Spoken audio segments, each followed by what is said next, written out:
Okay, I gotta ask you something. So, have you ever found yourself in a very uncomfortable position and you turn to ChatGPT or Claude to get the answers? And you read it and you thought it was really, really useful. But then now you're starting to use it for every single thing. Do you think that you're outsourcing your social intelligence, your emotions to a machine? And why is it that you're really, really doing that? So here's the thing, I do not want to give it away yet, but I want to invite you to this week's conversation with Lillian. Although we took it from a professional perspective, we spoke about emotions in the corporate environment. And I wanted her insights, her years of wisdom, and how and where is it going currently. And I was surprised by some of the things she shared.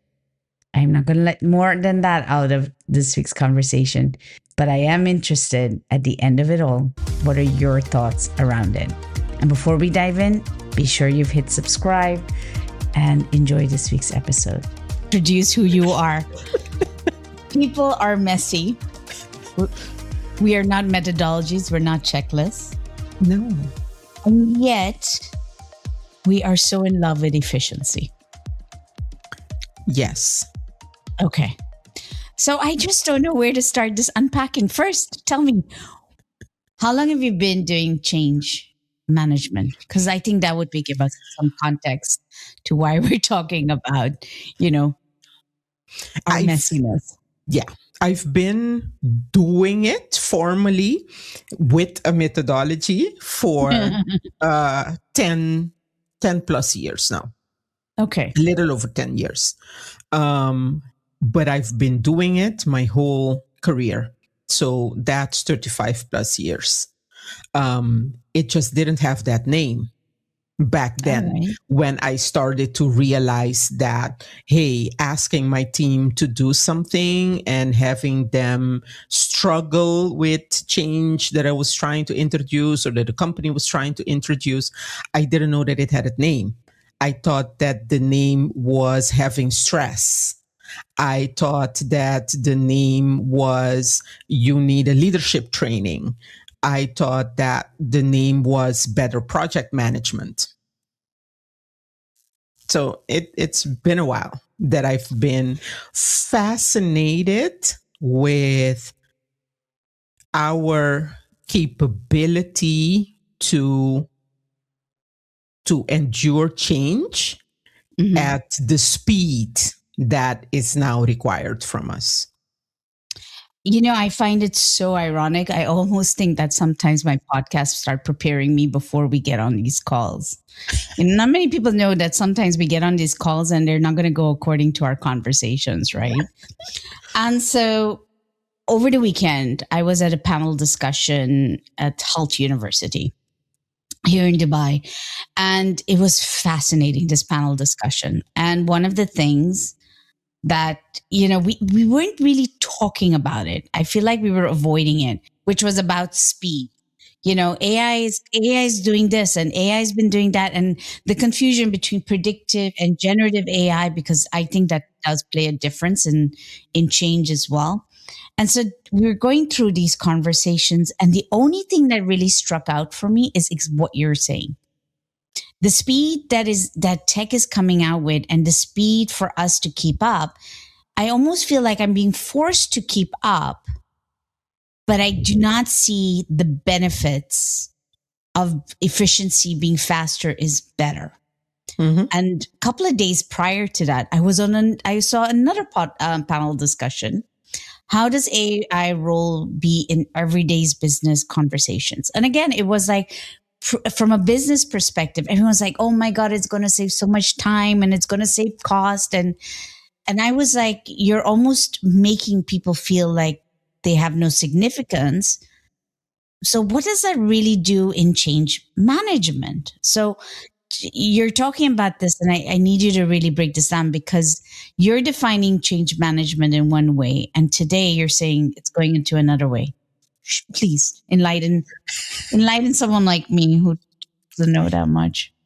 Well, For a couple of years now, um, I think at least for the last three congresses that I've been through to, Mm-hmm. there has been this fascination, this focus, this, hey, let's do this new thing that is combining coaching with change management.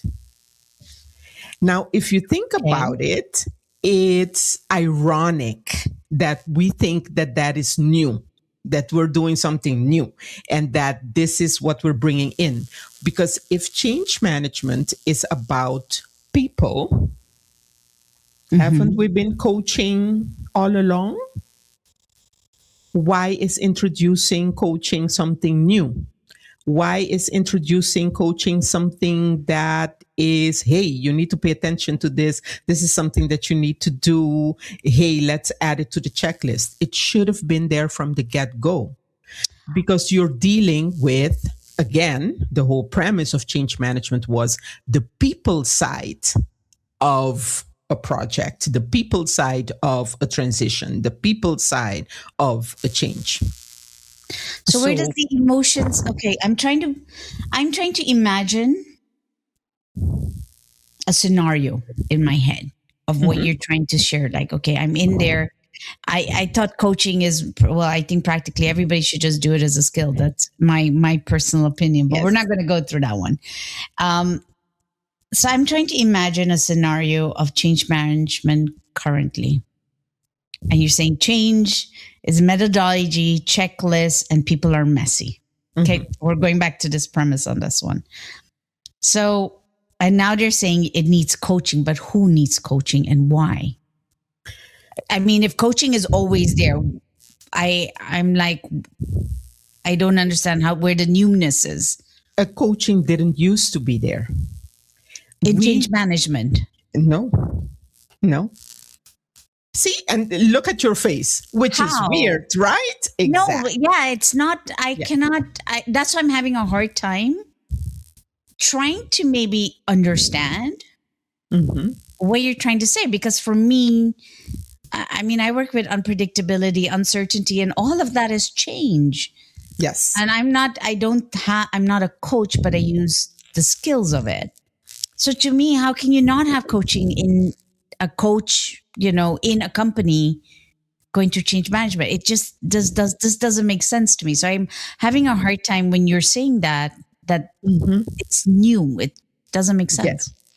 Um, it used to be, and bear in mind, new is relative. So for the past few years, it has been going on, and ACMP is doing work together with ICF. Um, What is ANCP? You have to remember these our listeners oh, might not know. um, ACMP is the Global Association of Change Management Practitioners. Okay. Awesome organization. And ICF is the organization of coaches. Okay. Got it. It's the International Coaching Federation. Um, it Now, if I look and I'm on the forums in the ACMP Connect fairly regularly, Mhm. you see a lot of conversations regarding, hey, how do you integrate coaching in a way that is natural? How do you bring the coaching conversations? Mhm. But it used to be, at least in the environments that I was working in, that we come in as change managers and we say, hey, this is all the steps that we're doing. We need to create awareness. We need the sponsors to create a coalition. We need them to be there. We need them to engage people. We need this, we need that. And oftentimes we would look at the leaders, because really they need to lead that change. It's not Yeah, us of doing it. course. We would look at the leaders and we would give them basic understanding of, hey, um, this is what change look like. This is the individual trajectory that your people will be going through. Hey, you need to pay attention to resistance management. Nice word that we like. Pay attention to resistance management. Pay attention to if your people have transitioned from awareness to desire, if they have knowledge. Look at the communication, look at the change plan. What we're seeing now is that is a form of coaching. You're giving them tools regarding change leadership, but you're not really touching, and I'm going to say the dirty word, you're not really touching emotions when you're dealing with a leader and when you're dealing with a team. You give them all these, for lack of a better word, service level tools, but you're not telling them at any point in time, hey, your team is going to have emotions regarding this. And how are you going to recognize that emotion and deal with that emotion? We coach it in, or we use words like there will be resistance management. Now, it's a word that I have hated from the beginning, and we're starting to hate it in the community. Because what is resistance management in your definition? And what resistance is information. If someone is resisting whatever you're trying to get them to do, and you're seeing that resistance in whatever form, it's just information. And the coaching that is coming in now is to say to leaders, this is just information. If you see somebody fuming, if you see whatever, it's information. So we have to take that information and deal with it. I have you were asking, how do you look at a scenario? I'm trying to imagine a scenario. I have a very funny one that shows this. I had this leader coming into a group. I think the group was around 8 to 9 people. And she was coming in new, young girl, very brilliant, so hired by management for her strategic insight. And she had to reorganize the department to align the department with the strategic change that management was doing. So came in, brilliant, working in a department where people had been there for 12 years, 15 years. So already there was a sense of, okay, what are you, young person, coming to tell us who've been here for a while? Okay, and to add to this perspective, this is in the Caribbean, because I'm a firm believer of cultural. Yes. Emotion. Of culture. Yes. Okay. All right. Go on. Sorry. In the Caribbean, she's here doing the work and having guidance. It wasn't called change management, but she was having guidance in, hey, take it easy. These people need to, get accustomed to where we're going. So be sure that you give the new message about the new strategy, 7x7, all those great things that we talk about. The checklist and methodology. This checklist and the methodology. So it was going good. She had struggles, but okay, it was going fairly good. And then there came a day, a week, or whatever that everything derailed. And she was having the passive aggressive became just aggressive, and she was like flabbergasted. She didn't know what to do. Yeah. And she was like, nothing really changed in that week. And we were having a conversation. It wasn't my client, so we were just having a friends who know each other conversation. And she was like, I don't know what happened, because this wasn't even the week that we introduced the hardest parts of the change. And I pressed, what did you do? What happened when you came in? Blah, blah, blah. And in the end, what she told me was she changed the seating of the people. Oh, that's big. That's huge. I think we should just give context, because everybody's from around the world. All right, give I get it, but let's break it down. Why is seating so important? And what? Okay. let me preface this. I'm not going to say seating from a Caribbean perspective is important, because it is. And you know that you come from the Caribbean. We are very attached to our location. We make our desks into this whole island and whatever. But here's what I told her in the moment. She said, okay, now that you've been, pressuring me to think about everything, not just something related to the change, everything that changed in that week, I changed the seating. And so I told her, okay, go back and ask, what is it regarding the seating change that triggered? Do you have even one person in there? Ask what triggered them. Don't assume. I said, I can tell it to you, like, hey, they're territorial or whatever, but don't take it from me. Go ask what it is that Absolutely. triggered. And so she went and asked. The first person told her, well, you did it without telling us anything. So on Monday, we came in and the seats were changed. And so we didn't have a chance to prepare and whatever. And she immediately got defensive. And she was like, well, I was trying to be efficient. And the person said, yes, I understand that. You're trying to be efficient to do it in the weekends, but you blindsided us. And that little bit of being blindsided by you during the weekend, coupled with the fact that you're new and young, triggered our trust issues with you. So that was It's one. almost like she had a missing. To me, I'm listening to what you're saying. Say, I work with resistance, right? So for me, that is actually juicy. I would do that. I would go in, not give in. And I did do that. I did that at a conference recently. I walked in and said, right, let's change the chairs. And everybody was, and it was in the Caribbean. Everybody was like, why? But I did mention to them why we did that. Uh-huh. And to me, it sounds like she's missed that to make the room feel safe again. I don't think that the room wasn't preparing beforehand. It was about, why are we doing this? For some safety. So it's the emotions, as you said. It's completely about the emotions. And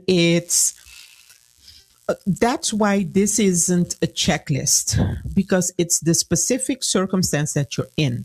She was stacking one thing upon the other. Yeah. So she was already new in the company. They already had to get accustomed to her. Then came that there was a big age gap between her and the rest of the team, and there was a gap in seniority in the sense that she was only 1 year within the company and they were there 15 plus years, 10, 15 plus years. So there was that. They already had to get accustomed to this new transition that management was doing, but she was the face of it. And so you can't look at the change of the desks as an isolated thing.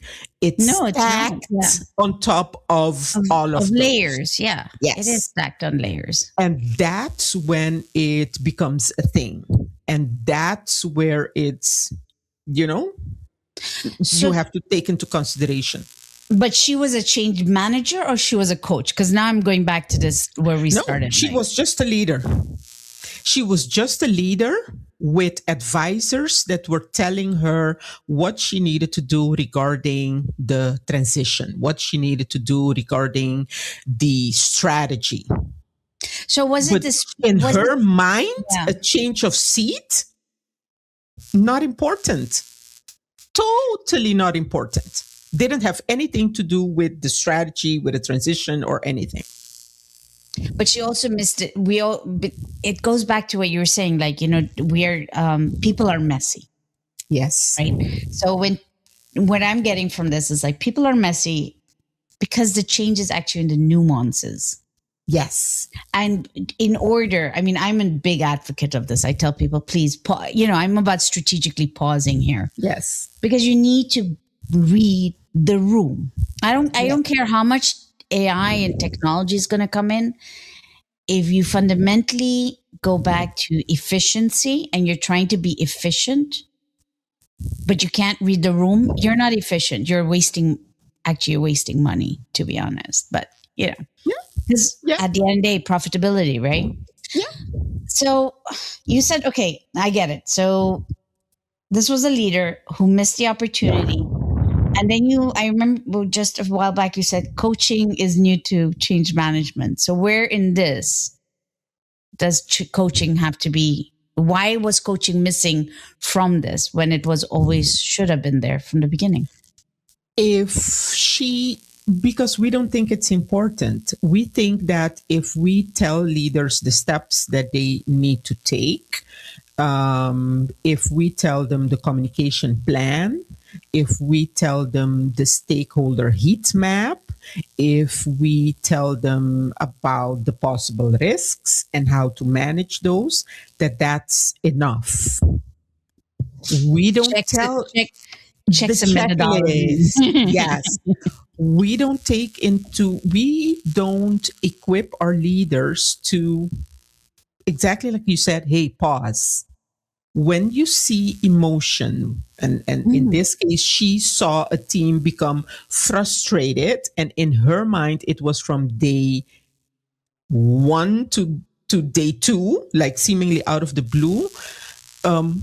Stop, stop, and investigate. And we don't give them the tools to, okay, how do I investigate? How do I go in and say, okay, what is it? What happened? I saw this or I felt this. Where did the disconnect happen? So in this lady specific case, she came back to me and she was like, I know it. They said it. I did this. I didn't tell them beforehand. So I'm going to go in and I'm going to tell them, I'm sorry. I should have told you before, but okay, this is it now. And then it should be fixed. The first thing that I asked her was, okay, you talk to one person. You have a team of, I think she had a team of around 8 to 10 people. Do you know that this is the only thing? Yeah. If you only talk to one. It's a logical question. Yeah. I think. Yes. But these are all the things that coaching would tell her. Don't just go for efficiency. Okay, I talked to one. The thing that they brought up seems logical to me. Okay, I missed it. I'm going to go in and say, hey, sorry, I missed it, and that's the end of it. No, you have to dig a little deeper, especially if you realize that this brought about so many emotions. When something that is seemingly innocent brings about so many emotions, the stop that you need to do, the pause that you need to do has to be longer, because you really have to go in there and see, okay, what was triggered? Something was triggered. It's amazing how you debunk my mind in so many ways. I'm going to tell you why. First of all, I thought, to me, what seemed common sense, which is this conversation, I thought that was already implemented already into the system. These are leaders having this understanding, because there's so much information out there. Leaders understanding that emotions play a role. And also data backed, science backed. People never make decisions from logic, as much as we think that is the case. It is. Even leaders make decisions from emotions. Yes. So to me, what you're telling me, that leaders are still not acknowledging emotions, I'm like, how is that even possible? I mean, there's some level of self-awareness. You know what I mean by self-awareness, that I myself have emotions. I myself go through something. So therefore, just for a moment going, okay, I could go through this as a struggle. I know I'm trying to avoid the word empathy on this one, because I know it gets into sympathy, but really it's like really analyzing or observing and going, okay, would I go through this? What would I be facing? And then pivoting it over and asking questions, as you rightfully said. So I'm lost. I'm surprised. I'm not lost. I'm surprised. Um, you know what I think it is, and this is just based no science, just me looking at my career and what I've seen during 35 years. We are emotional beings, but somehow we've convinced ourselves that when we get in the workplace, we can leave the emotions at the door. And there's this different corporate version of us where emotions don't play a role. The little bit that you just said, we make decisions based on emotions. Do you know how many leaders like really bristle when I say that? They're like, no, I do. I do. Other people Don't. But but other people don't. But I'm completely rational. None of us are. No. If you have blood running to your veins, you're not. I'm sorry, I can't. I'm just like, I didn't think I was going to have this conversation because all of this, what you're saying to me, I was like, oh, but it's done. It's common sense now. But it's not. You're just saying it's the opposite. And I'm just wondering. And you know what I find fascinating? That now there are all these methodologies are now coming up to bring checklist. Yes, and checklists to bring emotion back in the workplace. How? But if you're saying, which I agree with, people are messy. If there's one thing I have diligently fought for is that stop doing one by one or boxing people in there. Yep. Just that can never work. Yes. So how can you even checklist emotions? I mean, well, and AI, not even AI. Oh, but people try it with AI even. I get it. They will go to their ChatGPT and say, hey, I saw Kirti rolling her eyes. What do you think that it means? What emotions might she be having? With no context. With no context. And no accountability. You know, the first time that somebody told me that it did that, I had like a, what now? I couldn't. And to me, it was like, why didn't you ask Kirti? When you saw her rolling her eyes, why didn't you say, hey, I'm seeing you rolling your eyes. What's going on? And that didn't come up in their minds. What came up in their minds was, oh shit, if I had my mobile with me, I could have chat GPT it immediately. Now I have to go to my desk and do it after the meeting. And I was like, she's right there. She's rolling her eyes right there. So, but yeah. You're outsourcing your trust. Yes. You're outsourcing your self-trust. I mean, for me, I have heard about this because there's like these, I watch comedy on Instagram. The only scrolls is comedy. And there was this couple that was married. And I'm like, married? Okay. She walks out of the door and she's like, he said, good morning. And what shall I do next? And then and he goes, she just replied, her face does this and this and this. What shall I offer next? And I'm like, yes. Right, but you know what? I'm laughing about this. You laugh about it, but it's actually happening in this world. And I'm just thinking, you know, and I have this thing where maybe it's marketing needs a bit of regulation, but it's the way we are being told that AI is more intelligent than we are. That's one. And so therefore, be less with your self-trust. Go and get dependent. It's almost like a drug. Go get dependent on AI for every little decision. And what you're asking is like, you could have just asked the person. Exactly. And so what is happening now, to come back to your question regarding, okay, how are we doing that with methodology? We are giving people steps to talk about emotion. And I'm not per se against the same thing as change management. I'm not against the methodology. The methodology is great. It gives you a framework. It gives you something to build on. But what I tell people is you have a gut for a reason. You have perception of, your visual perception, your hearing perception, whatever. You have it for a reason. You need to hone those. If you are using tools to, for instance, broaden your language, say, for instance, the only feelings that you know are angry or happy, and you're using tools to get to know that, oh, okay, there is frustrated, there is, Yeah. whatever. I'm Writing, fine. writing Yeah. and reading is a really good source for that. Yes, exactly. So I'm extremely fine with that. But then you need to go back to being human. You need to go back to listen to your gut. You need to go back to, there's something off in the tone that somebody's using. Yeah. You need to go back to, okay, why are we not making eye contact when we're having this conversation? That's what we need to go back to, at least for me. No, I agree with you. I mean, I can't tell you enough when I have to do these workshops or talk to people about it. And they'll be like, yeah, it's common sense. I'm like, okay, how much are you doing it? And they'll be like, what do you mean? I was like, how much have you outsourced Yep.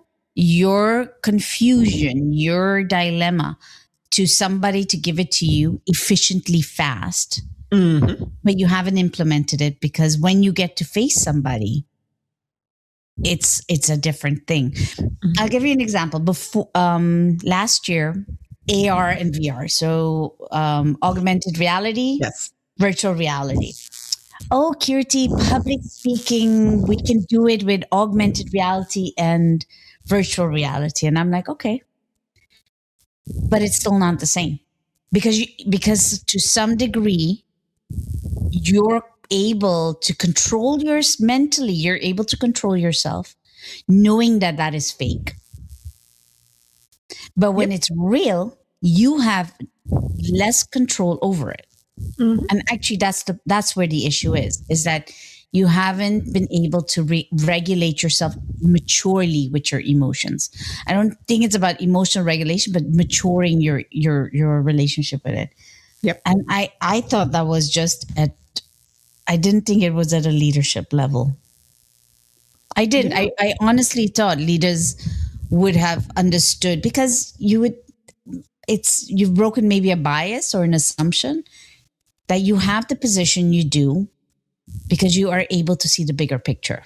But that also means the deeper picture.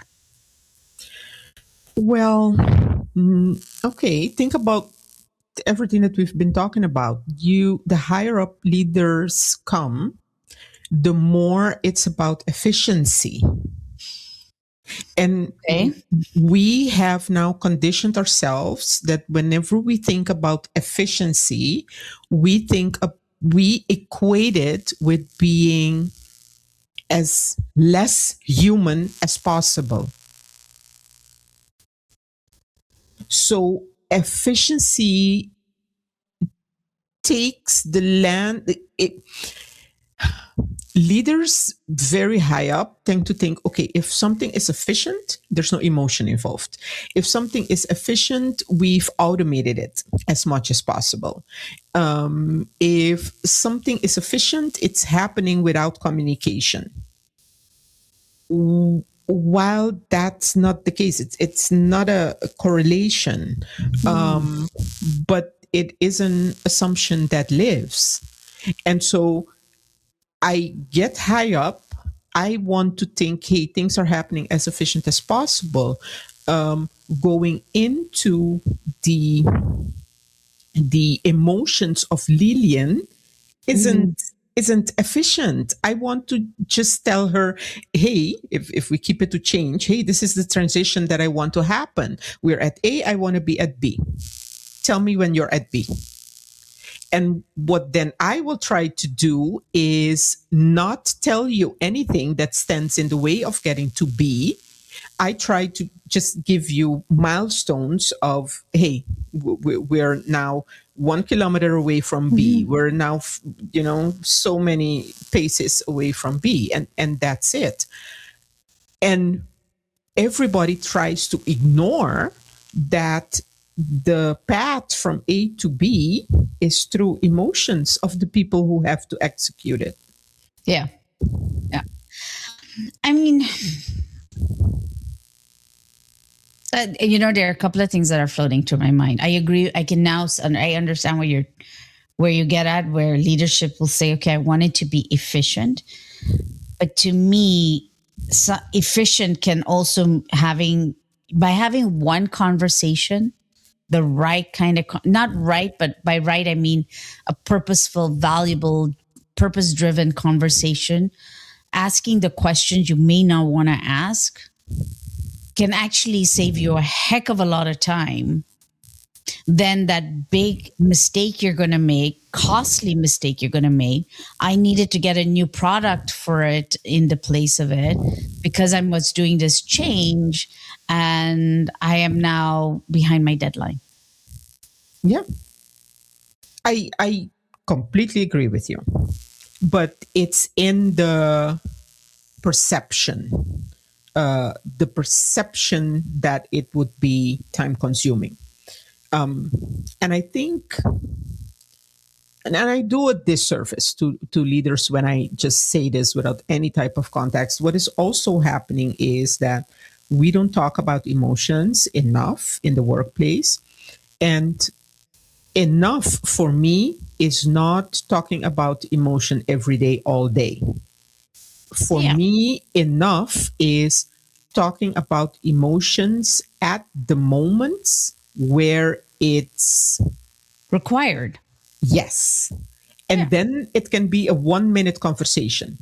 But what is now oftentimes happening is that we don't talk about it, it accumulates. And then it's an unnecessary meeting of an hour of eyeball rolling, as far as I can see. That's one. Or we get passive aggressive. If we're in the Caribbean, we get passive aggressive. We everywhere. Do passive aggressive as, I mean, nobody's business. No, it's everywhere. But then also you run the risk of when you want to go back and say, hey, okay, I missed something. Let me go now deal with the emotion, that there's a volcano that comes up. And then I have those leaders that told me, no, I spent a day listening to that emotional stuff. I'm drained. I'm not doing this again. Without imagine one. I'm not a therapist, Lillian. I'm not a therapist. I'm not doing this again.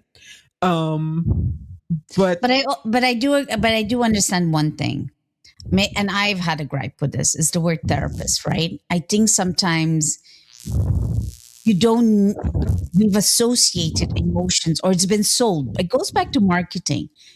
If you're constantly selling marketing as like, I'm a therapist, I know what I'm talking about when it comes to emotions, you, by just that label in itself, says me versus the rest of the world. Yes. And I've always said this, I've always had a gripe. And I think, no, individuals are, your mother was not a therapist, or your father wasn't a therapist, or your grandma wasn't. That one person that was full of compassion for you wasn't a therapist. So why are we... So I can imagine when you become a leader and you're supposedly reputation, you want to make sure you're in charge. You want to put your, saving face is huge around the world. I don't think it's just an Eastern culture thing. Yes. Right. So when you start we're not very aware of the words we use and how it affects us and how it affects the saving face. So to me, I get what those leaders, when they say that.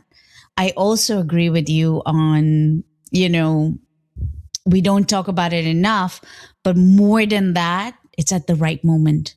At the right moment. I agree with you on that because then it doesn't have to be the whole day. No, it doesn't. And increments like, was it Toyota that does Kaizen, that started the Kaizen model, where it's like the little increments make the biggest difference, right? Yes. Isn't that what's great for change as well? Change management? Yes, of course. But now we have to And then we go back to the beginning of the conversation. We have to teach those leaders, we have to coach, if you want to call it that. We have to coach them What do you think? into, yeah, we have to coach them into um, changing their perspective on what emotion is. Um, Emotion is just information coming up. I don't need to stay stuck in that emotion. I need to look at what information is it giving me. I agree with you on that. But I also think there's a missing link to it. But I don't know if you want to entertain my idea of it. But often when we get information, the way it's delivered, if we don't understand it, we resist it more.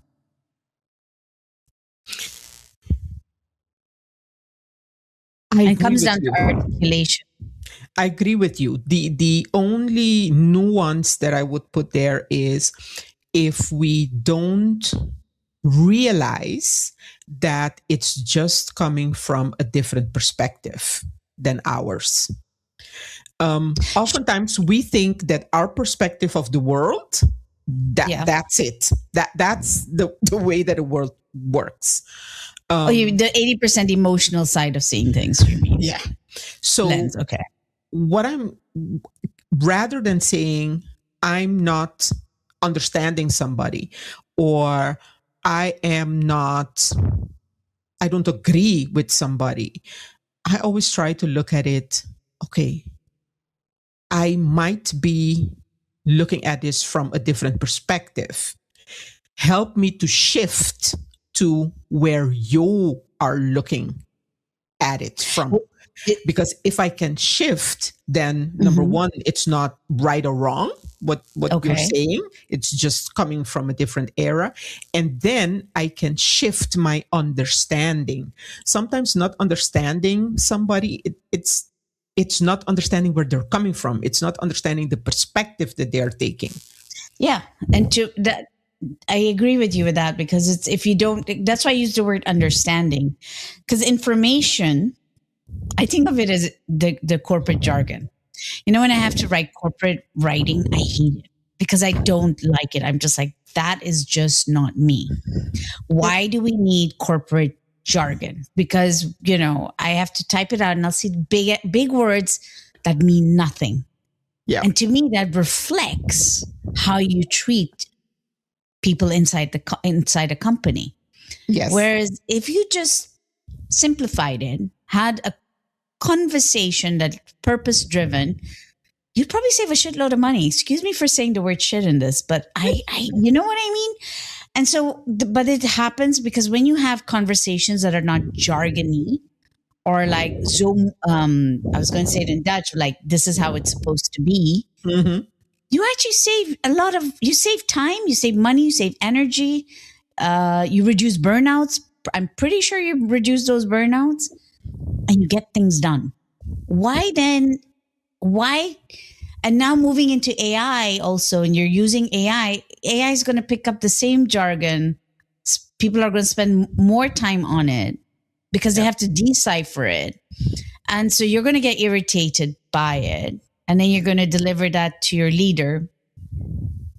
So to me, I think we just made it more complex. Or have I mean, I'm exhausted just sharing this with you.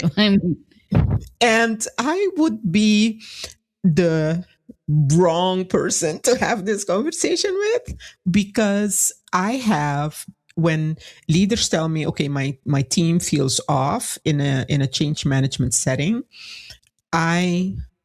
what I usually do is cry and bitch sessions. But that's a good thing, isn't it? I used to coach it in jargon, because heaven forbid that I would say, hey, this is a cry and bitch session. But now I'm like, no, it is a cry and bitch session. I'm giving you the opportunity to let go of emotions. So why are you the wrong person for me to say this to? Because corporate, the older I get, the less I'm into corporate jargon. And so I now have a disclaimer to people new who are trying to hire me. I'm like, no patience, no hormones left to do corporate jargon. I'm going to say it as it is. And if it's a cry and bitch session, I'm going to say, hey, welcome to my cry and bitch session. I'm not going Mhm. to code it into this is a resistance management opportunity where I just no patience for it. I could never subscribe to it. And I tell individuals, I mean, I do language management, I think half the time, because when I sit with conversations where you have the, well, to give the labels, the boomers, the millennials, the Gen X's, the Gen Z's, and I think the alphas now, getting to sit in a room, they see lens life through a different lens. Yes. Everybody comes in with an asset. Everybody Yes. comes in with an asset, right? But because we've been projected so much on the outside stimuli, that is what we're thinking. So when we think in that outside stimuli, and what comes out of our mouth is jargony, Yes. you already are putting a person in a burnout situation. Like a prescription to a burnout. Yes. Because, like you said, you think people leave their personality at the door, and that just doesn't happen. No. So, to me, I wonder if I don't know if it's you're saying no hormones, nothing, no hormones left. On I'm going to take what it is, but isn't what that is actually apt for today's world because of the speed, and we have to keep up with the speed? If you ask me, yes, I'm going to say yes. We don't, change and transition doesn't really exist anymore because we are in constant change. Yeah, It's not as in a few years back where, hey, a company had one big change and that was it for the coming 5 years. No, it's constant. But with that constant also comes the change fatigue, also comes the yeah, change saturation. And so, in my perspective, in order for you to deal with that change saturation, with the change fatigue, it's getting to the emotion of things and it's being honest about it. Um, be, I mean, if I'm angry, I'm angry that yeah. this needs to happen. It doesn't mean that I will quit my job. It doesn't, sometimes we put consequences to emotions. No, an emotion is just that. It's okay, I'm angry. Okay, and then we can go look at, okay, what happened? What triggered this anger? And what can we do to shift to make it palatable or okay for you? It's not, we oftentimes want to get stuck in, oh, you're angry, what do you want to do now? Yeah. No, nothing. You're angry, what happened? What is it that triggered it? Were you angry since last week? Go to the root before you get to the Yeah, answer is what we always say. yeah. But I do So think, to your point, that we have to learn to do that. We have to learn to be human again if we want to keep up with the pace of what is happening. remember when we met? I think it was 2 years ago or a year back, and no, Yes, 2 years ago. My 2 God, years time ago. flies. And I told you what I was doing, and I said to you, I said, I don't like woo things. I just have no. And I remember your entire face structure changed, and I was like, okay, it's a relief here. Yes. And I walked away from. It's not that I don't believe in it. I believe in sitting quietly. I believe in sitting with your discomforts and going Yes. through it. For me, that is how you change. You can't change with what you avoid, right?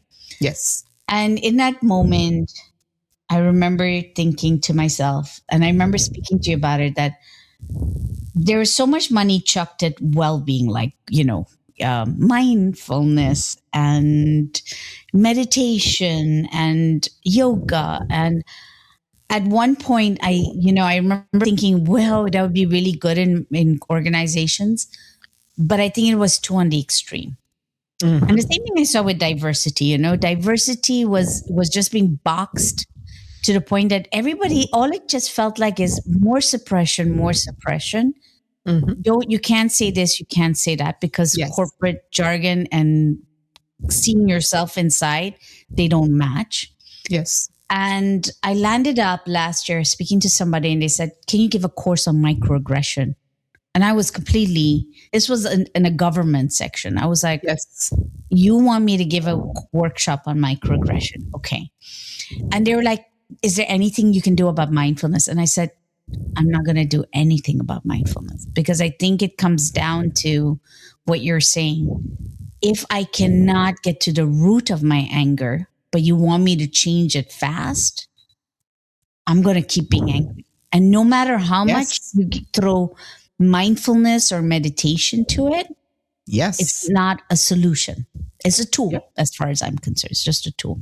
It's a So, tool. having said and putting all those things that are in an organization, if today speed is at its height, what are your key suggestions that you would say? It's like somebody who's listening to this and they would be like, "Okay, emotions, I don't like to work with it, or I want to work with my leadership style and on emotions." What would you suggest to them? If you're uncomfortable saying the name emotion, talk about to the action. So Explain. if you're in a meeting, for instance, and you have seen a lot of eye rolling and body language that you think is not appropriate for the great idea that you just presented, but you don't want to speak to the emotion. You don't want to say, "Hey, Lillian, I saw you rolling your eyes."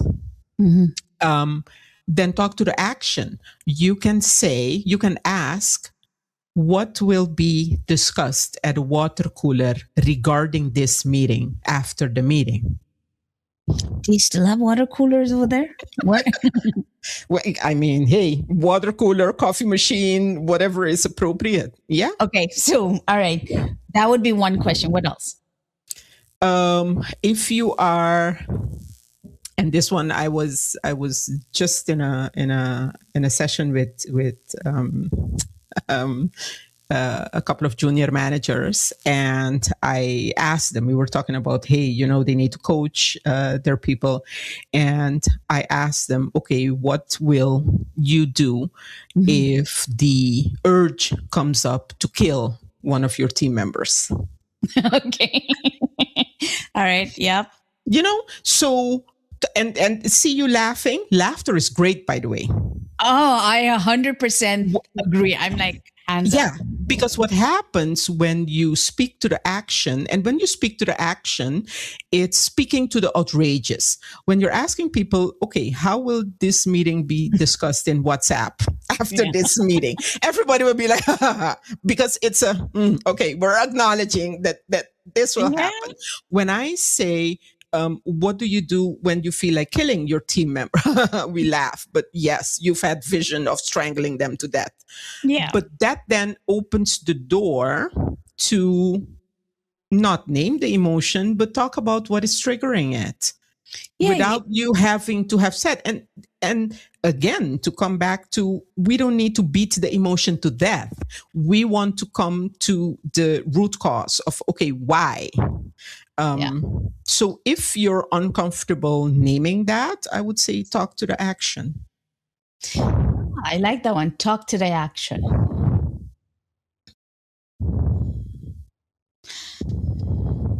What about not taking it personal?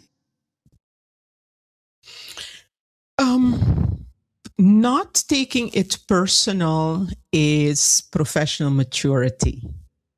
Not taking Professional maturity.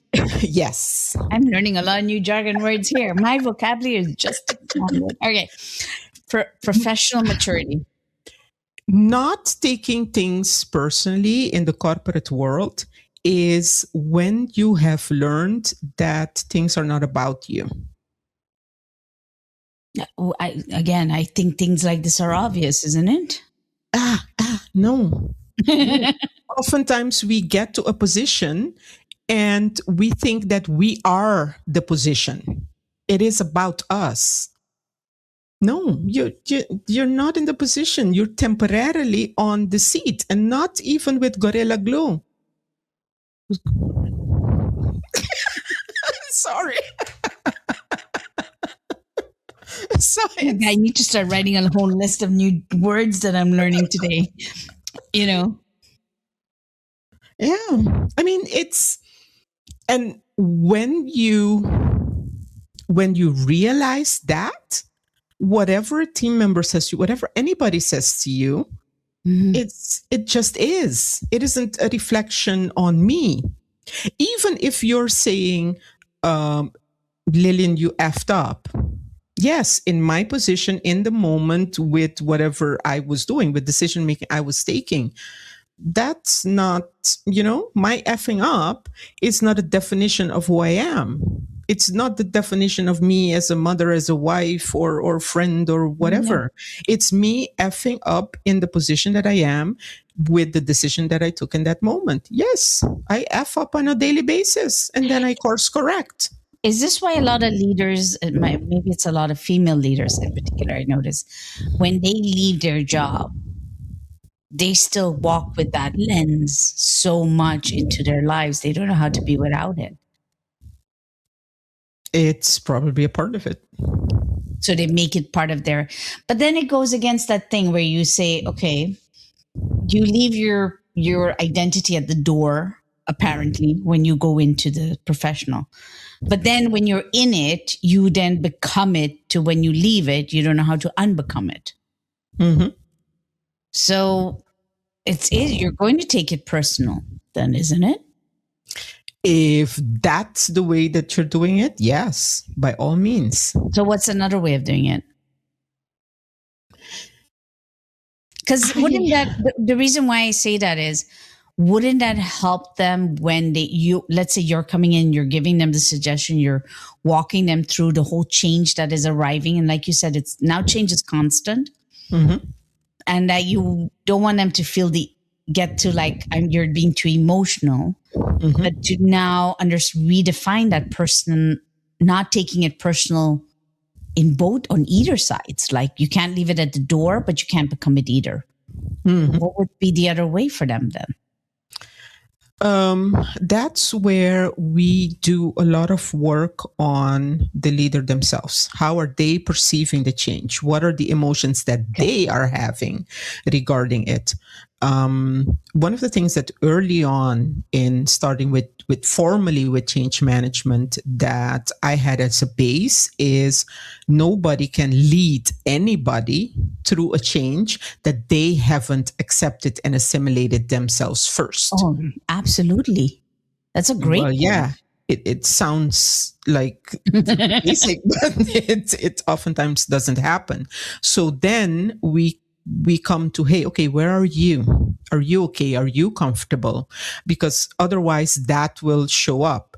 And for some leaders, it's an easy work. It's just, hey, okay, relative to my position, I had some fears regarding my position, blah blah blah, and this is impacting my perception. And for other leaders, it goes a ways back. It goes to, hey, okay, I need therapy because there are things in my past that I haven't dealt with, but they are now showing up. I've been substituting my work persona because I want to get away from the person that I am, which has a couple of things to deal with.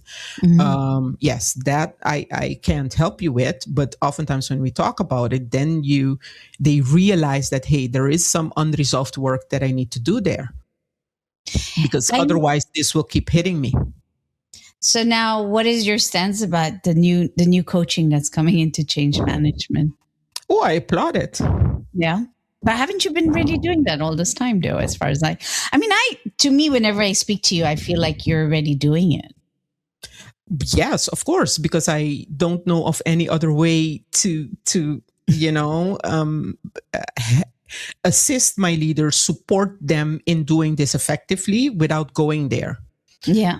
So yes, but what I applaud about it and why I'm a big fan is because when you have this becoming part of methodologies, becoming part of change plans, then you up the chance of having buy-in for it from your steering committees and from everybody involved. Then it's not the lonely Lillians having to sell it that, hey, we need to do this part because otherwise you run a risk of things not being effective. But then they're understanding the approach that the Lillians are taking because the methodology, the frameworks are now having it as an official part. Okay, so going forward, because I know you work in the Netherlands, you work in the Caribbean, and so but those are also two very different cultures, styles of leadership as well. Yes. When you're working in such environments, what is the common ground that leaders could really sit back and walk away with today, if they had to walk away with something? What would you like them to know that would be such a big changer in its own self? What are the unwritten rules in your organization? What are your unwritten rules in the organization? Yep. How is that affected to the emotions? That will give you clues, as in, and not clues. It will give you direct guidelines in what people are suppressing or not. So when you go to, okay, what are the unwritten rules? And basically it's what I do when I go into an organization. They will give me the articles of incorporation, the map and everything. And then I go to some key people and ask, okay, what are the key written rules? What can I do to not get in trouble in here? Mm-hmm. And then you will hear, okay, don't speak up if you're in a meeting with so-and-so. He doesn't like it. When you get the planning for each Monday, it's written in stone. Don't react to it. So you get all these clues, you get all this information that leads you to understand where people are going to be suppressing their emotions. Because if I'm in a leader with so-and-so and I'm irritated, oh no, this is the meeting where we don't say anything. I'm suppressing it. And I think that's a damn good line. Getting to know the unwritten rules first. Mm-hmm. I'm going to keep it on that one. Lillian, I could talk to you for hours as always. Thank you so much for coming on the podcast. I appreciate it. Yes, thank you. It has been so wonderful. Like always, talking with you. Same. Okay. So I got to ask you, what are your thoughts now of outsourcing your social intelligence? What are your thoughts around efficiency? Does faster really mean better? And how can we have a more mature relationship with our emotions in the most uncomfortable moments in our lives? How can we use it as a means of information? These are just some of the questions that I walked away with. And I would wonder, what are your thoughts and what did you take away from this week's episode? Hey, if you want to share it with me, I look forward to it. Just click and email it to me, or better yet, join my Substack. I have articles. I talk about the pause phrase cards that I'm coming out with, and I even dive a little deeper on what we spoke about after this episode. Hey, have a good one. Till the next one. Take care.